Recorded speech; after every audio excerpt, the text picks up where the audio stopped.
আসসালামু আলাইকুম, hello everyone, সবাইকে আবার অসংখ্য ধন্যবাদ। আজকে আমরা আমাদের এই সেশনে শিখব রিয়েক্ট কম্পোনেন্ট।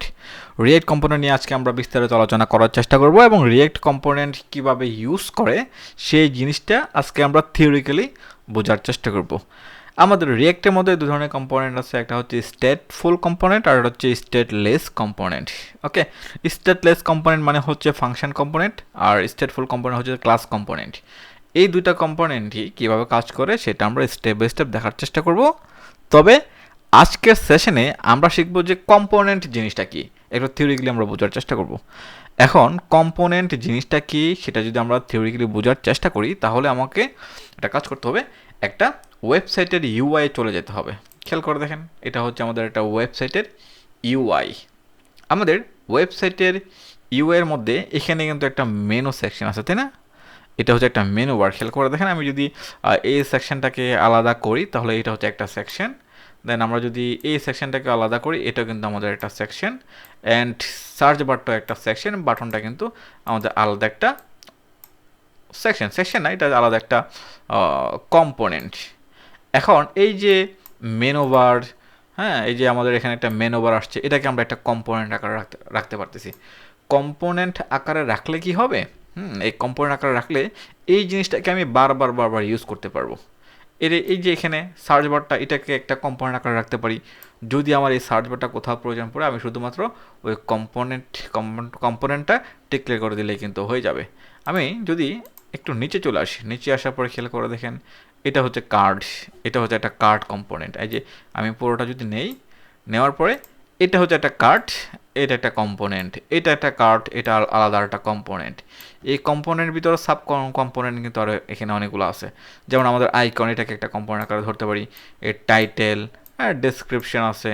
তারপর এটা হচ্ছে আর একটা কম্পোনেন্ট। এভাবে প্রতিটা কার্ডকে আমরা আলাদা আলাদা কম্পোনেন্ট আকারে ধরতে পারি। যেমন আমি একটা কার্ড নিব, একটা কম্পোনেন্ট নিব, এই কম্পোনেন্টটাকে আমি বারবার ইউজ করতে পারবো আমাদের ওয়েব অ্যাপ্লিকেশনের মধ্যে। ঠিক সেমভাবে আমি যখন নিচে যাওয়ার পরে এটাকে আমরা একটা কম্পোনেন্ট আকার রাখতে পারি। এটা পুরোটাকে আমরা একটা কম্পোনেন্ট নিব, এই কম্পোনেন্টের ভিতরে আমি এই পাশে একটা কম্পোনেন্ট নিলাম, এই পাশে আর একটা কম্পোনেন্ট নিলাম।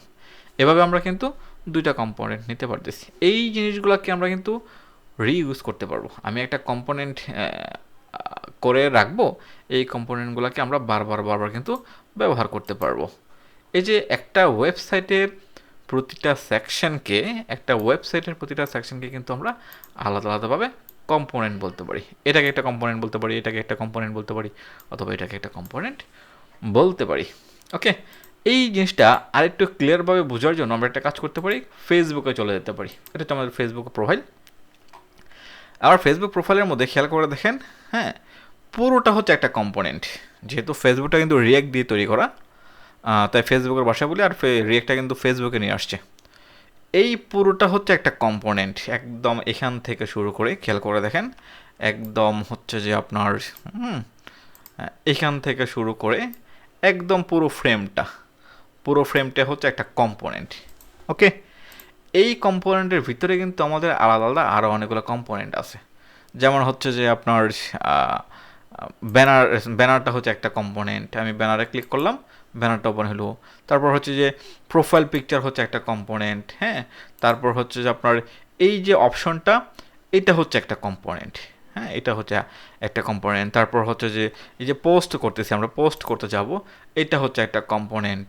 কেমন পুরো ফ্রেমের ভিতরে আমি প্রতিটা সেকশনকে আলাদাভাবে কম্পোনেন্ট আকারে রাখতে পারি। যেখানে খুশি সেখানে কিন্তু আমরা এটাকে ইউজ করতে পারবো। এই যে ছবি আপলোড করার জন্য যে একটা বাটন আসছে, সেটাকে আমরা একটা কম্পোনেন্ট আকারে রাখতে পারি। এডিট, ভিউ টুল, হ্যাঁ, তারপর প্রমোট প্রোফাইল, এই যে সেকশনগুলো আছে আমাদের, প্রতিটা সেকশনকে কিন্তু আমরা কি করতে পারি, আলাদা আলাদা কম্পোনেন্ট আকারে ধরতে পারি। যেমন ধরেন যে যেখানে একটা পোস্ট আসছে আমার, হ্যাঁ, এই পোস্টটাকে একটা কম্পোনেন্ট আকারে কিন্তু আমি রাখতে পারি, এটা একটা কম্পোনেন্ট। নিচে আর একটা পোস্ট আছে, সেটা আর একটা কম্পোনেন্ট। এইভাবে কি করতে পারি, প্রতিটা সেকশনকে আলাদাভাবে ভাগ করে রেখে দিয়ে এই জিনিসগুলোকে আমি বারবার ব্যবহার করার জন্য যেটা আমি ব্যবহার করি সেটা হচ্ছে আমাদের কম্পোনেন্ট।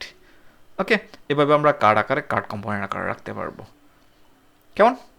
এটা হচ্ছে আমরা এই কম্পোনেন্ট আমরা এইভাবে রাখবো। আমরা যখন ওয়েব অ্যাপ্লিকেশন কিংবা ওয়েবসাইট রিয়েক্ট দিয়ে তৈরি করব, তখন আমরা প্রতিটা সেকশনকে আলাদা আলাদা কম্পোনেন্ট আকারে কী করতে পারবো, রাখতে পারবো। এই যে প্রতিটা সেকশনকে, প্রতিটা কার্ডকে আমরা আলাদা আলাদাভাবে কম্পোনেন্ট আকারে রাখবো, ওই দুইটা জিনিসকে বলে স্টেটফুল কম্পোনেন্ট, আর হচ্ছে স্টেটলেস কম্পোনেন্ট। এই যে আমাদের স্টেটলেস কিংবা স্টেটফুল কম্পোনেন্ট হচ্ছে আমাদের ক্লাস কম্পোনেন্ট, আর স্টেটলেস কম্পোনেন্ট হচ্ছে আমাদের ফাংশন কম্পোনেন্ট। পরবর্তী টপিকগুলোতে আমরা স্টেটফুল কম্পোনেন্ট কীভাবে কাজ করে এবং স্টেটলেস কম্পোনেন্ট কীভাবে কাজ করে প্রতিটা জিনিসই আলাদা আলাদাভাবে দেখার চেষ্টা করবো, এবং আমরা আলাদা আলাদাভাবে দেখব। তবে প্রাথমিকভাবে আমাদেরকে বুঝতে হবে কম্পোনেন্ট হচ্ছে একটা ওয়েবসাইটের সেকশন ওয়াইজ ভাগ করে যে কার্ডগুলোকে রাখি, বাটনগুলোকে রাখি, প্রতিটা সেকশনকে কিন্তু এক একটা কম্পোনেন্ট বলে। এভাবে প্রতিটা ওয়েবসাইটের প্রতিটা সেকশনগুলোকে কিন্তু আমরা আলাদাভাবে কম্পোনেন্ট আকারে ধরতে পারি। ওকে, এই যে এখানে অনেকগুলো কম্পোনেন্ট আকারে কিন্তু ভাগ করা আছে আমাদের এই ওয়েবসাইটটাকে। আমরা যদি এটাকে রিয়েক্ট দিয়ে ডেভেলপ করি, রিয়েক্ট দিয়ে তৈরি করি, তাহলে কিন্তু এই জিনিসগুলোকে আমরা আলাদা আলাদাভাবে কম্পোনেন্ট আকারে ধরে নেব। ফুটারটাকে আমরা আলাদাভাবে একটা ফুটার কম্পোনেন্ট ধরবো, এবং ওখানে আমরা এখানে কিছু টাইটেল দিতে পারি, হ্যাঁ, সার্চে বার একটা কম্পোনেন্ট রাখতে পারি, বাটনটাকে একটা কম্পোনেন্ট আকারে রাখতে পারি, আবার এখানে কিছু কম্পোনেন্ট কিন্তু আমরা আলাদাভাবে রাখতে পারি।